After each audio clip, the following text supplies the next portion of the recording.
Taió tem 6 anos e um lindo penteado Black Power que ela enfeita com flores, fitas e borboletas. Para ela, o penteado é o mundo de sua herança africana, da nobreza de seus antepassados que ela carrega na cabeça. A história está em O Mundo no Black Power de Taió. A autora é a minha convidada, educadora que usa literatura para combater o racismo.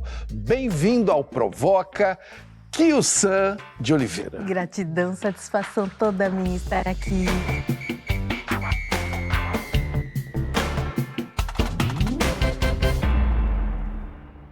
Este é o Provoca, no ar para todo o Brasil, pela TV Cultura e emissoras afiliadas e também pelas telas das plataformas digitais e no app Cultura Play. Você pode ainda nos ouvir em podcast no Provocast, no seu tocador preferido. Conta para quem não te conhece, nós estamos numa emissora pública de TV aberta. Quem é você e o que você faz? Eu me entendo como uma mulher medicina, desde sempre. Mulher medicina. Eu consigo proporcionar momentos de cura através dos textos que eu escrevo. Eu sou bailarina e coreógrafa a partir das minhas danças, coreografias, a partir das minhas contações de histórias, a partir dos meus artigos. A minha figura. Eu adorei essa mulher medicina, porque olhando para você, os seus brincos, né, a sua figura, os seus livros, esse que está aqui na minha mão, O Mundo no Black Power de Taió. Que coisa linda. Olha as imagens, pessoal, que estão Thaisa aqui dentro. Borges na ilustração. Thaisa Borges, ilustradora. E a Taió é essa menina, né? Ela é autônoma, ela é independente, porque ela se vê através dos olhos da mãe dela. Sim. Uma mãe que já ensinou para ela como enfeitar os cabelos dela desde a infância. Ora com florzinha, ora com borboletinha, né? Todas as horas que o tempo criança feliz e africana são tuas até morrer. Esse daqui é o Black Power de Akin. Ilustrações do Rodrigo Andrade. Que cores, né? Que cores. Sem contar que tem prefácio de Emicida, né? Olha só, Emicida aqui no prefácio, contando uma história de Luanda, inclusive, né?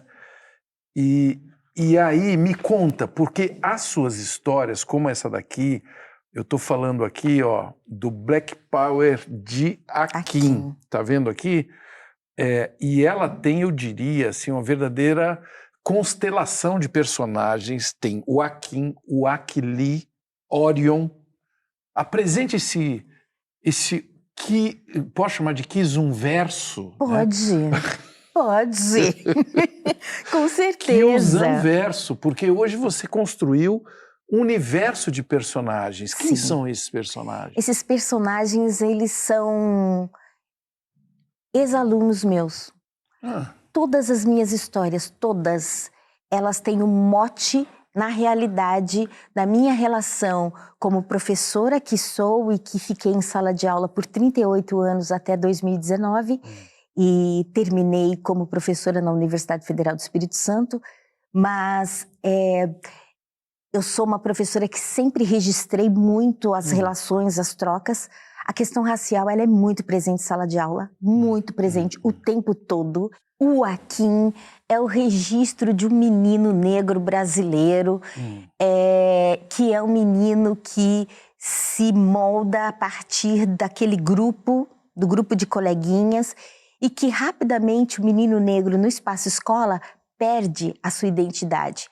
Ele não perde, porque a criança negra, ela recorrentemente é chamada por apelidos, mas o menino negro tem uma especificidade. Rapidamente o apelido vira um nome. Então, o menino negro, ele vai ser apelidado de Pelé, de Negão, e ele vai ser o Buiú, a vida inteira. É. Então é muito comum o homem negro hoje ainda ter um apelido De que ele tinha quando ali, criança. porque ele foi na infância, foi crescendo no mesmo grupo. Então ele é o Pelé. Qual é o nome do Pelé? É Luiz? É Marcos? É Fábio? Então o Akin é um menino que foi muito zoado em sala de aula e na escola dele. Então ele passou a não gostar, a ter vergonha dos cabelos crespos dele. E aí ele começou a usar um boné. E ele precisou de todo o apoio do avô dele para trazer a ancestralidade Sim. dele, da E família. literalmente soltar, né? E soltar essa imaginação desse menino, enfim, para que ele voltasse a se amar. Esse livro, o Black Power de Akin, eu o transformei num espetáculo teatral. Sim, ele foi traduzido para o palco. Para o palco. Né? Então, desde o segundo semestre de 2022, nós estamos em circulação, continuamos. Sim. Agora, em agosto, nós entraremos numa temporada no Teatro Safra. Que maravilha. Então, fizemos no Teatro Sérgio Cardoso. Sim. E agora a próxima temporada é no Safra. E é uma história que todo mundo precisa ver. Todo mundo precisa ver. Akin se junta aos colegas da classe, Paulo e Marcos, para brincar de pega-pega. Num determinado momento, Paulo pega Akin e, sorrindo, diz: Peguei o Pelé! Akin olha assustado para o colega, sem compreender o motivo de estar sendo chamado daquela forma, e logo afirma: Me solta!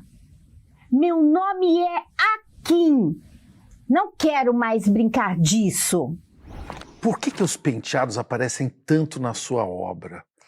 Porque as violências, elas ocorrem em cima dos cabelos crespos da população brasileira negra. Olha só. Eu fui fazer uma contação de história num céu aqui de São Paulo, em 2014, e lá eu conheci um menino chamado Alan.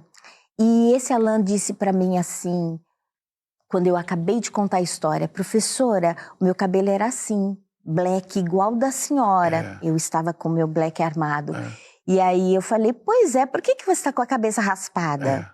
E ele disse: porque alguém tacou fogo em meu cabelo. Com o dedinho apontando. Com o dedinho apontando. E eu vi 2 corpos de 2 meninos, 2 crianças se mexendo e dando uma risadinha. Eu olhei e falei: não me diga que vocês tacaram fogo no cabelo do amigo? E um menino se levantou, firme, e disse: fui eu que taquei fogo no cabelo dele, porque eu queria ver se pegava fogo que nem o Bombril. Que é isso? O que isso significa? Significa que nós estamos numa sociedade extremamente violenta e racista, onde adultos ensinam crianças a serem preconceituosas. Eu não sou da linha teórica que vai dizer que a criança é racista, porque eu acredito que uma criança não é racista ainda, por enquanto. Ela aprende. Porque ela aprende. O racismo é transmitido.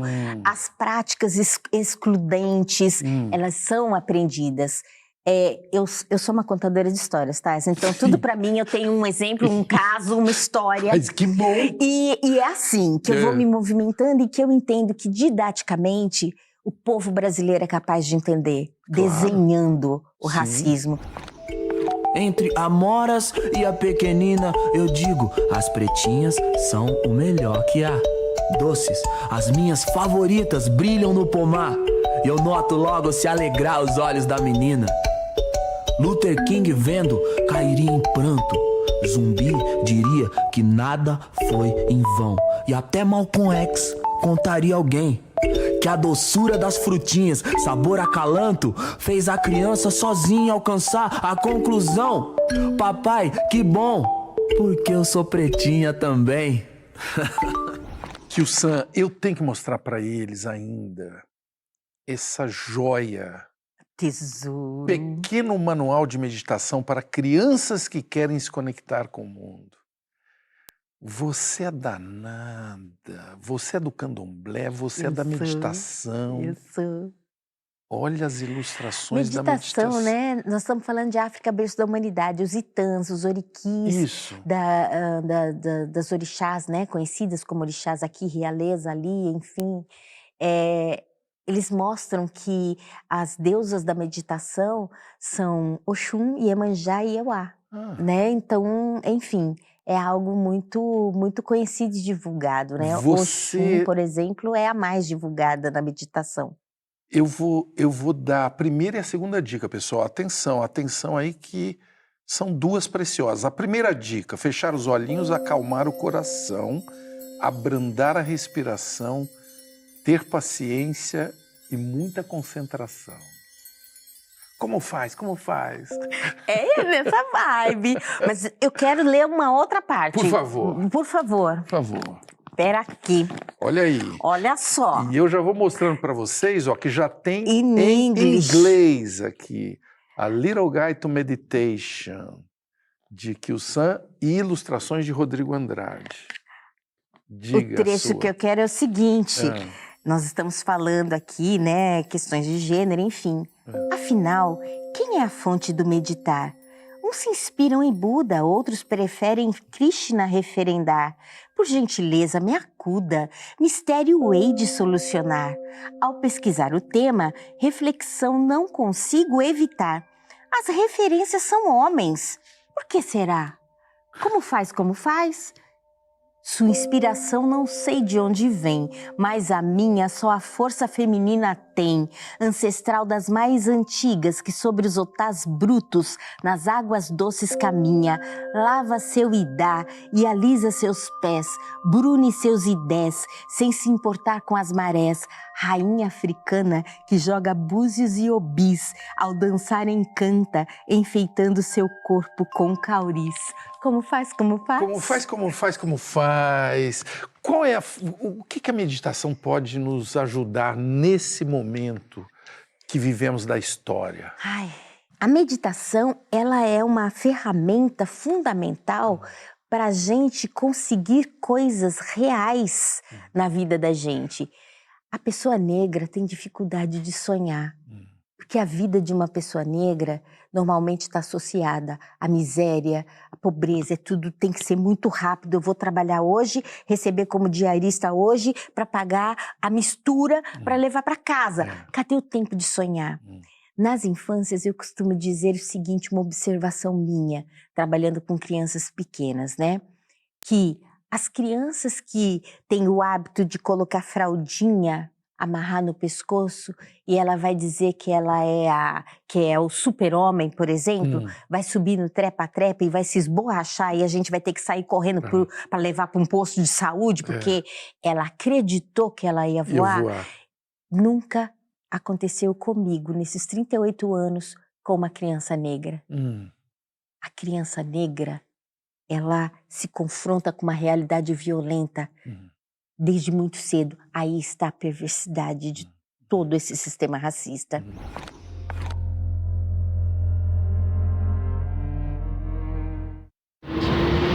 Falou que eu chamei de preto, de macaco, viajou na maionese. E daí se eu tiver chamado? Isso não é justificativa para quebrar o meu carro. Aí está a perversidade de todo esse sistema racista. Que tira qualquer possibilidade dessa criança estar numa família, talvez com condições melhores financeiras, para dar uma possibilidade dela usar a imaginação dela e viajar num livro. Sim. E entender que ela pode estar em qualquer lugar se ela abrir as páginas de um livro. Mas as crianças brancas conseguem sonhar e imaginar que são super-homem. As crianças negras não.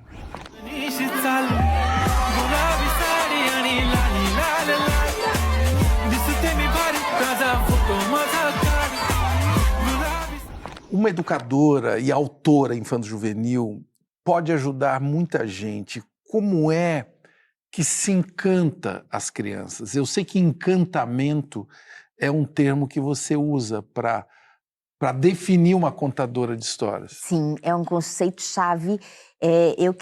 Eu defendo um campo teórico na literatura que se chama Literatura Negro-Brasileira do Encantamento Infantil e Juvenil E eu abreviei para Line Beijo. Line Beijo, Line uma palavra. Uma palavra, Line Que Beijo. define esse conceito. Line Beijo tem como ponto central, o encantamento. Tá, Eu vou tocar em assuntos que são extremamente delicados, sim. mas é o encantamento que vai dar a potência no texto, no lidar com as questões dos meus leitores e leitoras, enfim. Esse encantamento é a forma que eu preciso encontrar para falar sobre um assunto que dói tanto, né? Como, por exemplo, Tayó na história, ela ouve os colegas de classe dizendo para ela que o cabelo dela é ruim. E aí ela diz, o meu cabelo é muito bom, porque ele é fofo, lindo e cheiroso. Vocês estão com dor de cotovelo, porque não podem carregar o mundo nos cabelos como eu posso. Só que essa resposta foi dada por uma aluna minha de 4 anos em 1982. Olha isso. E eu registrei. Eu guardei aqui porque essa frase foi demais. Então, no texto, na Tayó, quando vem a história, o meu cabelo é muito bom, porque ele é fofo, lindo e cheiroso. Isso a Catarina, minha aluna de 4 anos, em 82, respondeu. E eu complemento com encantamento, né? Carrega o mundo. Hoje eu vou te mostrar 3 vantagens de ter um Black Power. Primeira vantagem, ele te dá muito poder. Você chega, todo mundo olha e cala. Segunda vantagem, você pode encostar em qualquer lugar que sempre vai estar macio. Terceira vantagem, quanto maior ele for, mais ele intimida as pessoas. O que foi? As infâncias, elas precisam ser olhadas.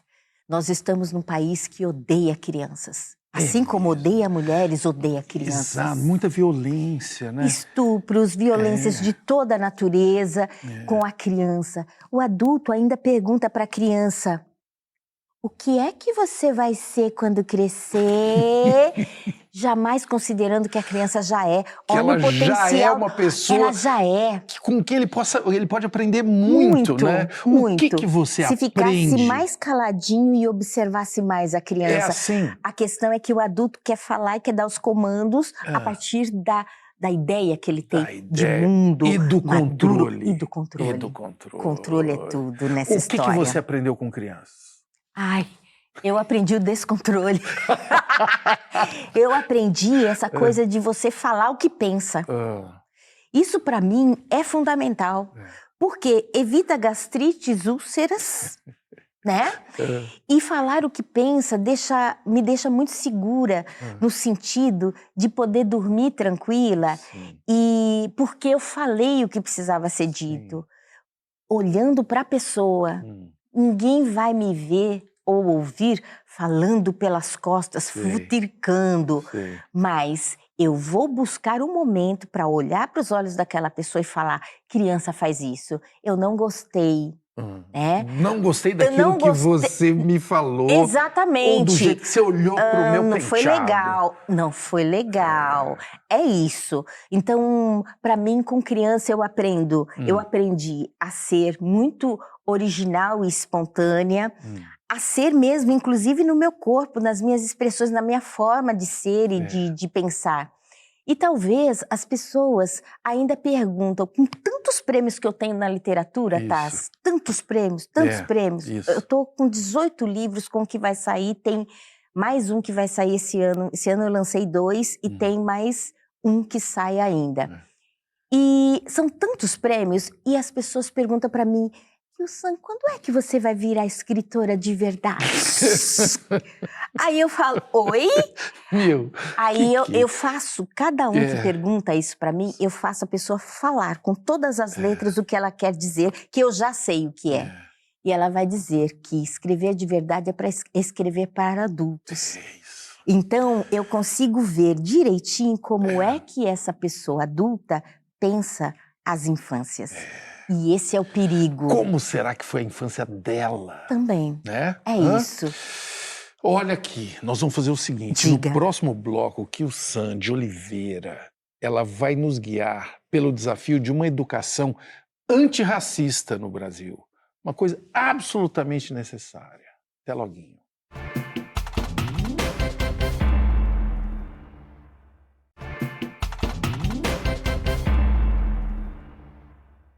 No Brasil, há um vírus, ainda pouco estudado, que tem um efeito desastroso no cérebro em desenvolvimento das crianças. O racismo. Problemas de aprendizagem, transtornos de comportamento, maior chance de desenvolver doenças crônicas na vida. Esta realidade já foi mostrada, escancarada por diversas instituições, como o Núcleo Ciência pela Infância da Universidade de Harvard. A educação antirracista é uma bandeira da minha convidada, a educadora Kilsan de Oliveira. E vocês estão percebendo, é uma bandeira escancarada mesmo, como eu falei, né, Kilsan? Com certeza. Vamos começar pelo básico, né? Por onde que deve-se começar uma educação antirracista? As pessoas não negras precisam entender que, por muito tempo, esse assunto foi colocado para debaixo do tapete. Sim. E agora é preciso falar sobre isso. E a gente tem cutucado a sociedade para falar sobre isso, para entender suas limitações, Claro. enfim.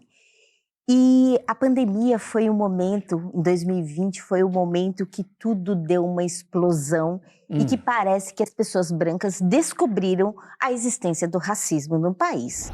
Oh mãe, olha como me olham, oh mãe. Eles me pedem foto, ei, au, olha como me olham.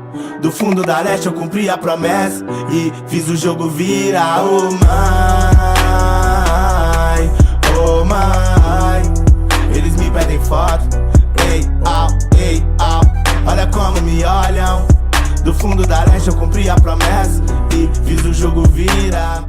A pandemia Na pandemia serviu foi muito marcado. como uma lente Foi. para ampliar. Foi, Por porque quê? todos estavam em casa, homens, mulheres, adultos, crianças, jovens, e a tela da TV foi esse canal. Sim.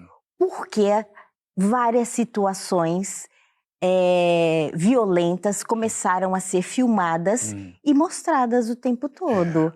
George Floyd Sim. veio nessa história Sim. toda, nessa leva, e houve um movimento nas redes sociais, por exemplo. Sim. Nós fomos ouvidos e ouvidas por um grupo enorme de Muito pessoas maior. na sociedade, muito maior, porque isso tem sido dito há décadas. Há décadas. Há décadas. E por que fica invisível? Fica invisível porque há um pacto, como Cida Bento diz, há o pacto da branquitude. Qual é o pacto? Confortável. Confortável, né? Claro que é.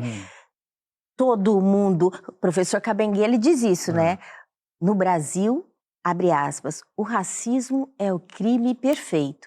Fecha aspas. Por quê? Porque no Brasil todo mundo reconhece a existência do racismo, todo mundo já viu alguém sofrer racismo, mas na hora que se pergunta, você é racista? Eu não. Eu não. Ninguém sabe, né? é. Então, para mim, esse é o começo do letramento. É entender como é que as questões raciais, das relações étnico-raciais, elas vão sendo mascaradas por um grupo social. Então, pensar a educação na perspectiva antirracista ou pensar a vida socialmente falando, é preciso do letramento racial, é preciso dar voz e fala para quem pode estar falando sobre a questão de dentro, porque por muito tempo a questão racial foi estudada, debatida entre brancos. Já conversou com alguém que quer justificar o racismo? Você fala, não, quando a gente para de falar do racismo vai acabar. Não, quando a gente acabar com as cotas para os negros, o racismo vai acabar. Eu não sei. Mas eu tenho a impressão que daqui uns dias vou ouvir alguém dizendo: pra gente acabar com o racismo, temos que acabar com os negros. A gente acabar com os negros, o racismo vai acabar. A gente está regredindo? Para mim, sim. Para mim, sim. E é uma regressão que ela tem um período muito marcado na nossa história e que está na mente, na sua memória e na memória de todo mundo aqui, e que eu não preciso nem pontuar historicamente onde foi que as pessoas as pessoas brasileiras começaram a se achar no direito de dizer: você é preta mesmo, você é macaca mesmo, não quero ser atendida por tal entregador de, né, enfim, de alimento porque é preto. A gente tem isso muito bem marcado. Quando esse é? momento dessa abertura. Dessa abertura para ser violento. Para ser violento. 2017, 2018.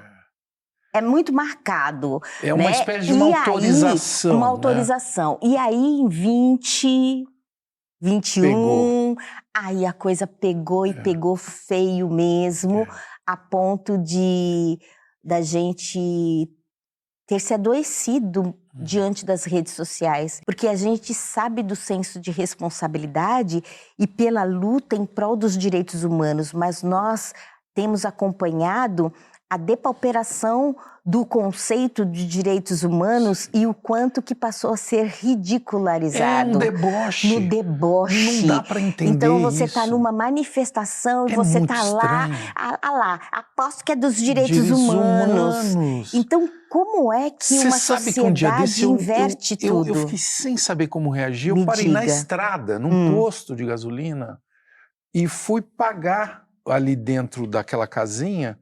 E tinha um bastão, um porrete, escrito direitos humanos.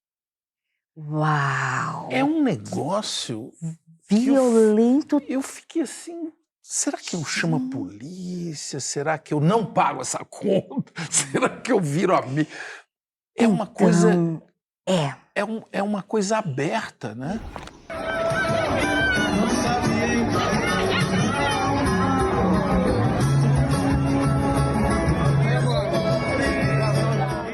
É aberto e a gente consegue perceber o quanto nós estamos despreparados e anestesiados, violência, despreparados. porque a gente não sabe o que fazer na hora. Totalmente. É isso, mas não é só você, Taz.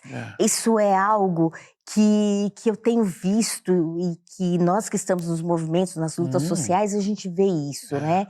E que até nós mesmos, com tanto preparo, com tantos anos de luta e tal, quando a coisa acontece você fica ali. De repente, você leva um baque. Luciana Silva, a formação EAD, né, de ensino à distância de professores vem sendo muito questionada. Quais prejuízos hoje podem ser identificados na formação das crianças na educação infantil com professores pouco capacitados? Essa questão ela é tremenda.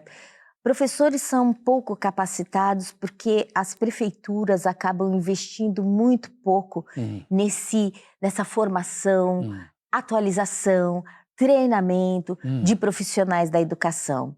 E ainda assim, quando essas formações ocorrem, elas têm um foco muito direcionado aos letramentos, às matemáticas, enfim, e não aos direitos humanos, talvez. E a vivência também dentro da sala de aula. Estar juntos, respeitando as diferenças, o próximo, o outro, opiniões divergentes. Que é a base, né? É a base de desse tudo. mundo que a gente está entrando agora. É isso. E esse jogo, desse preparo do profissional da educação, ele fica muito a desejar, né? E nós estamos numa sociedade, nós estamos no século XXI, nós vivemos numa sociedade complexa. Os temas são vários, as professoras dizem, pois é, agora com a Lei 10.639, que obriga o ensino da história da África, enfim, e que alterou a LDB, a Lei de Diretrizes e Bases, em seus artigos 26A e 79B, agora tudo é coisa de preto que a gente tem que aprender.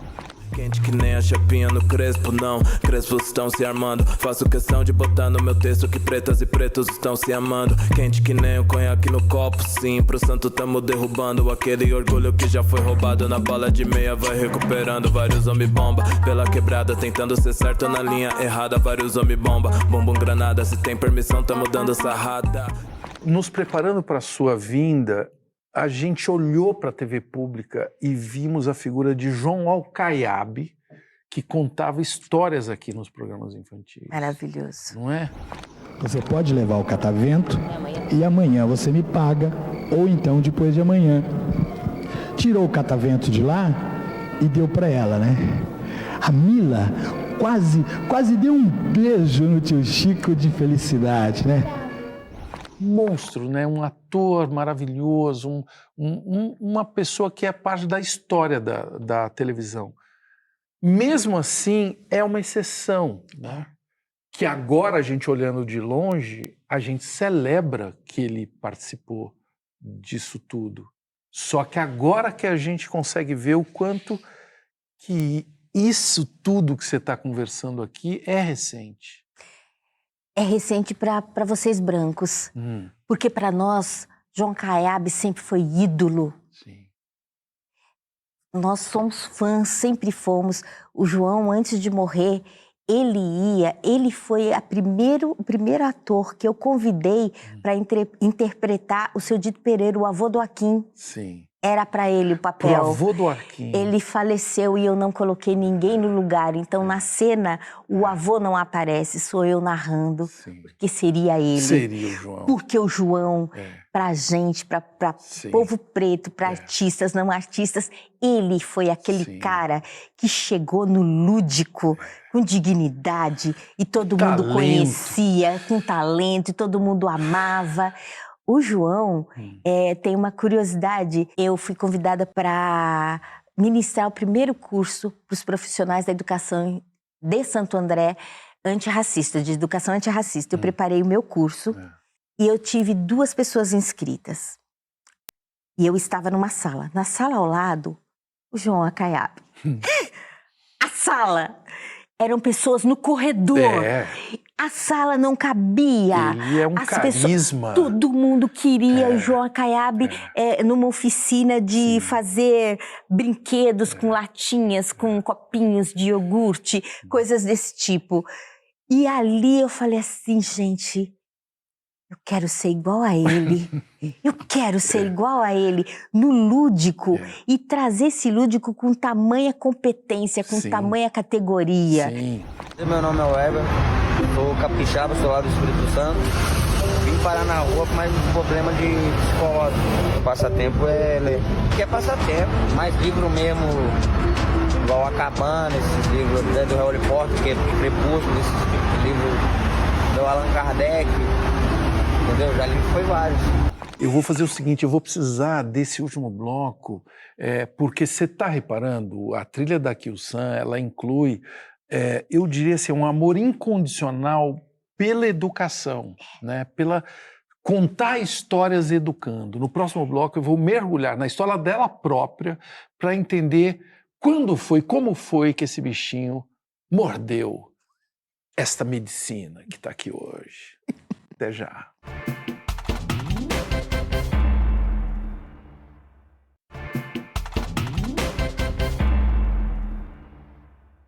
O poema Nome da Gente fala de uma criança indignada com o fato de não ter escolhido o próprio nome. Ela diz assim: foi meu pai quem decidiu que meu nome fosse aquele. Isso só seria justo se eu escolhesse o nome dele. Quando eu tiver um filho, não vou pôr nome nenhum. Quando ele for bem grande, ele que procure um. A minha convidada, escritora e educadora reconhecida, tem um nome diferente. E aí, Kyu-san, você gostou do seu nome desde o começo? Sempre. Sempre? Sempre. Quem que decidiu? Minha mãe. A mãe. Minha mãe.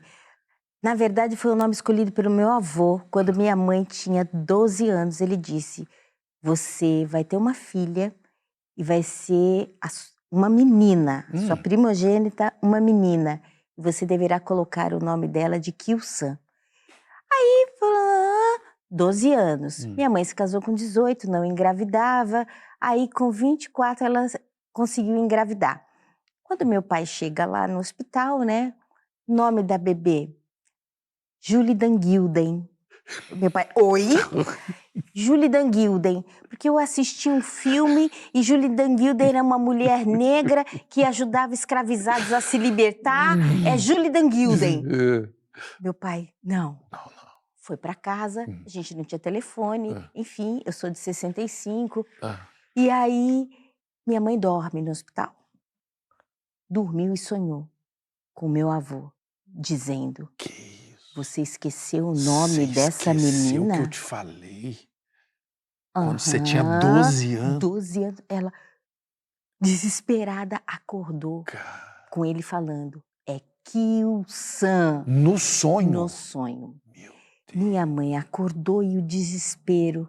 Ele já foi, ele vai na manhã, ele vai para lá, né? Só que meu pai acordou no dia seguinte, encucado com aquele nome, Júlio Danguilda. Eu não sei nem escrever esse nome, ele falou. E aí, em vez dele ir para o cartório, ele volta para o hospital. Deixa eu ver direito. Deixa eu ver direito. Aí ela fala: que bom que você já registrou? Não. Não, porque eu achei aquele nome muito estranho. Aí ela falou: não, que bom, é outro nome. Aí ele vira e fala: Kyu-san. Ele quase caiu do...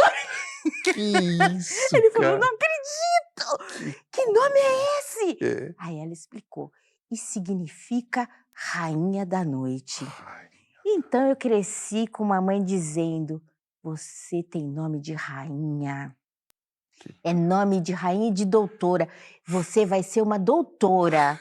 Eu me tornei doutora em educação, né? Claro, pronto. Mas tá desde sempre. Desde sempre. Tá Então escrito. as crianças zoavam com o meu nome, mas nunca foi problema para mim, porque eu tinha nome de rainha.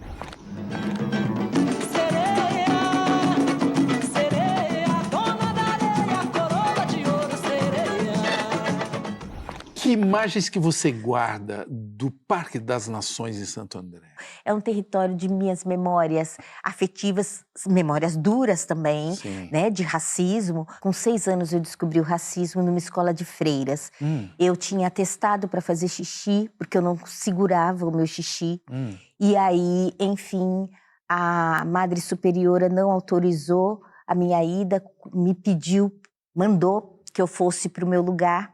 Quando eu mexi a perninha, eu fiz xixi, ela me levou para o banheiro, tirou toda a minha roupa, abriu o chuveiro, empurrou o meu corpinho embaixo daquela água gelada, mês de junho, São Paulo, Santo André, São Paulo. Me jogou embaixo daquele chuveiro e eu berrava muito. Ela pegou um tufo de papel higiênico, na 1971, papel higiênico Primavera, era o que tinha, uma lixa. Fez aquele bolo e colocou na minha boca. Caramba. E aquilo foi virando uma papa, a água caindo. E ela diz: não saia daí. Saiu. Quando ela voltou com os 27 estudantes da minha sala de aula. Os meninos, lógico, na frente, vendo a pessoa nua ali, e eu tentando esconder as minhas partes. E as crianças gritavam: a macaca tá pelada, a macaca tá pelada. E aí a diretora, a Madre Superiora, diz: calados, olhem bem para o que vocês estão vendo. É assim que todo preto deve ser tratado. Então começou assim aí... que todo preto deve ser tratado. Uma freira no colégio... franciscana. Foi aí que começou, foi o começo do meu fim. Sim. Com 12 anos eu tive um professor. Minha mãe me tirou dessa escola depois de um ano. Né? Nós não falávamos de democratização do ensino em 1971. Não tinha vagas. E minha mãe falou: você não vai ficar em casa porque você não vai perder o ano. Se fortaleça, bora. E eu chorava e ela ia me levando e assim foi. Terminei naquela escola o ano.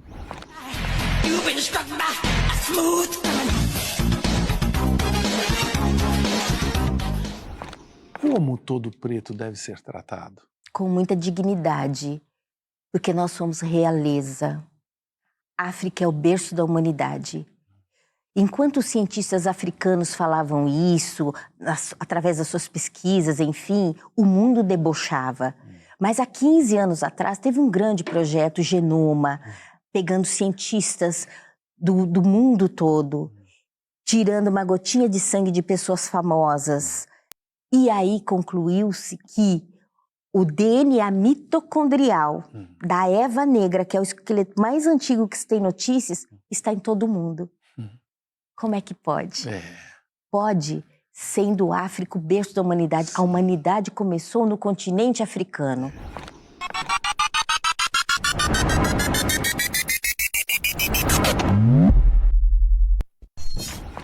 que a sua mãe diria se ela te visse agora?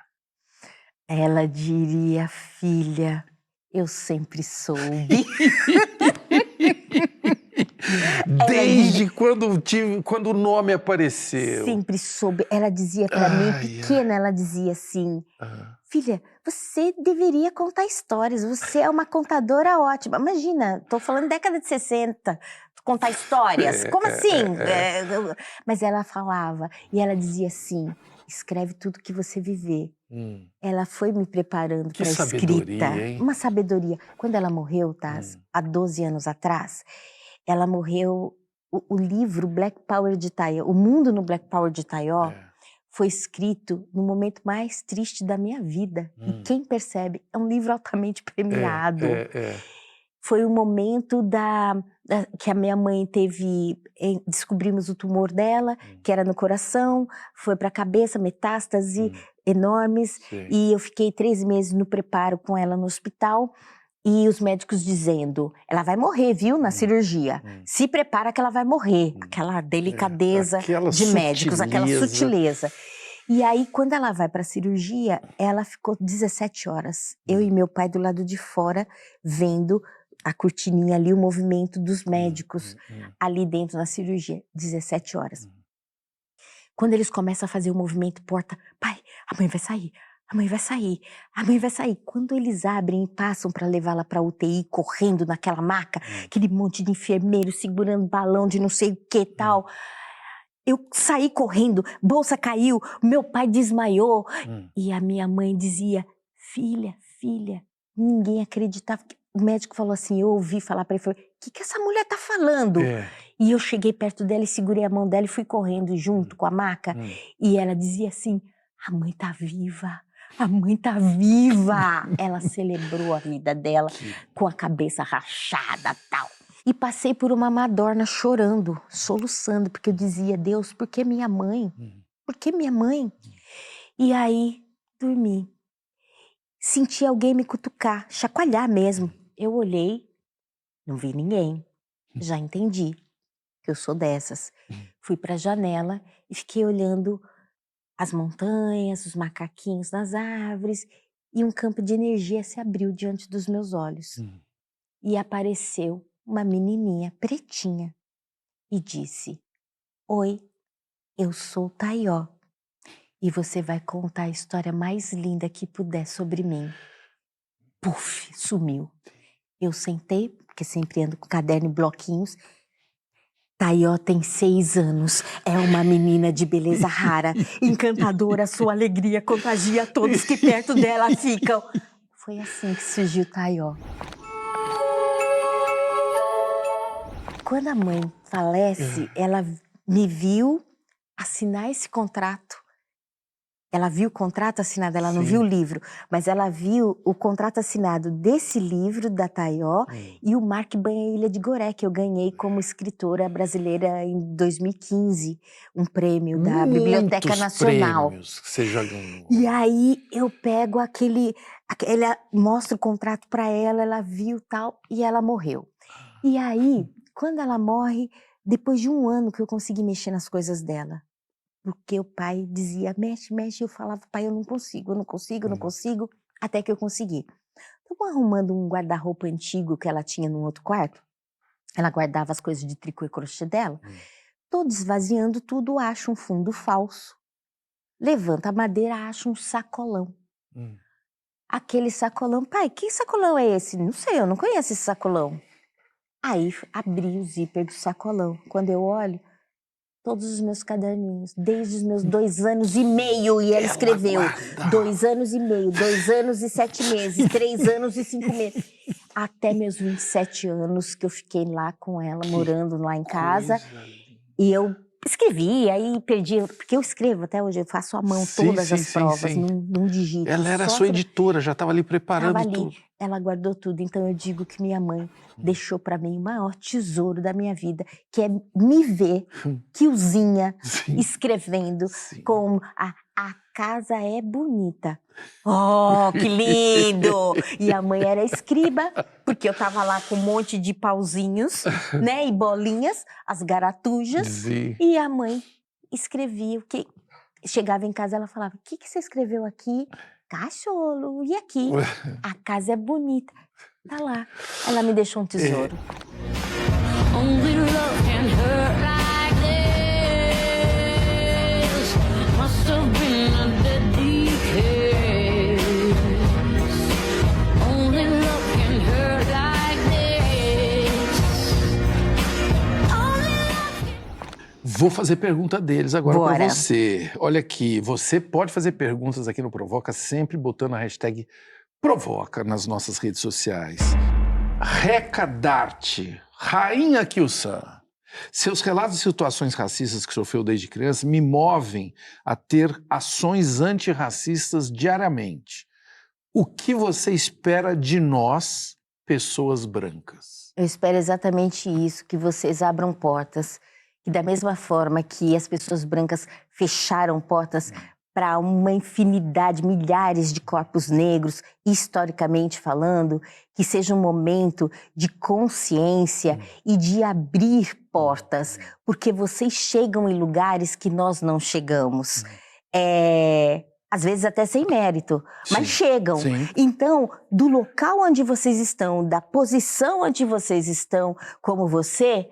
Vamos ver, quem é essa Kyu-san? Vamos entender. Quem é essa Kyu-san? Vamos chamar ela aí pro Provoca, vamos chamar ela aí. Conversar com ela. É isso. E abrir porta significa colocar em circulação. Em circulação, mas também colocar em circulação como num canal de TV, mas também colocar em circulação o dinheiro. O dinheiro, porque claro. Nós nos alimentamos, a gente precisa... A liderança. A liderança, mas eu quero falar do dinheiro. Vamos. Porque o dinheiro, o branco chama a gente para fazer palestras e tal, e quer que seja tudo pela militância. Quando a gente sabe que a amiga da gente, escritora, foi lá recebendo no mínimo 5 mil reais. Mas a Kyu-san... Ela vem pela militância. É pela militância. Ai, a gente não tem dinheiro, quero tanto você, mas a gente não tem dinheiro. Então, faz circular. Se você paga por uma escritora branca para ir para tua escola... Não vem perguntar quanto é o meu cachê. Sim. Se você paga 10 mil para ela, oferece os 10 mil para mim. And I always ask my mother, I said, Mother, how come is everything white? I said, why is Jesus white with blonde and blue eyes? Angels are white, Pope and Mary and even the angels. I said, Mother, when we die, do we go to heaven? She said, naturally we go to heaven. I said, well, what happened to all the black angels when they took the pictures? Como que você quer ser lembrada? Eu quero ser lembrada como uma mulher medicina. Mulher medicina. Eu quero ser lembrada como aquela pessoa que compartilha amor. Porque para enfrentar o racismo, para eu me reerguer dentro dessa sociedade, eu precisei e curar minhas úlceras, minhas gastrites aos 22, 23 anos. Eu precisei entender que o ódio que você, enquanto branco, semeia em mim, não deve me matar. Não pode, porque eu sou uma ferramenta essencial para a vida, para o movimento da minha família, para as pessoas que estão próximas a mim, para a sociedade como um todo. Então, eu precisei entender de que forma eu me livraria do ódio que eu sentia ao ver pessoas brancas na minha frente, o ódio que eu sentia e que só fazia mal para mim. E aí, como resposta de um ancestral meu, você precisa aprender a amar, mas você precisa aprender a se amar primeiro. Algumas artes só as mulheres pretas dominam, e a maior delas é ficar bonita com qualquer cabelo. Lace, trança, rabo, black power. Não importa qual cabelo você tiver, você vai estar linda com todos. Obrigada, Deus. Kyu-san Regina. Regina, rainha duas vezes, minha mãe dizia. Duas vezes. Rainha da noite, Kyu-san e rainha Regina de Oliveira. De Oliveira. O que é a vida? A vida, para mim, são esses momentos. Para mim, a vida são momentos. Eu não perco um momento. Eu não perco um momento. Eu tô sempre conectada pro bem e pro mal. E é pro bem e pro mal mesmo, porque o bem é tão raro, pra gente que a gente tá conectada com o mal e vai fazer o mal virar bem, você entendeu? Adoro brigar com racista. Adoro provocar, você entendeu? Adoro apontar, presta atenção no seu comportamento, não tem problema. Então, se eu tô no espaço de trabalho, a vida para mim vai ser isso, professora, fala desse jeito, presta atenção, merece dignidade e respeito. Então, a vida para mim é essa conexão com o que está acontecendo no aqui e agora. Para quem ficou inspirado em mudar o penteado, aí uma última dica. Põe os cabelos para cima, gente, solte esse crespo. Porque eu digo que o crespo é o seguinte, tem uma missão divina, que é chegar lá no céu. Por isso a missão divina. Bota o cabelo para cima e deixa ele voar.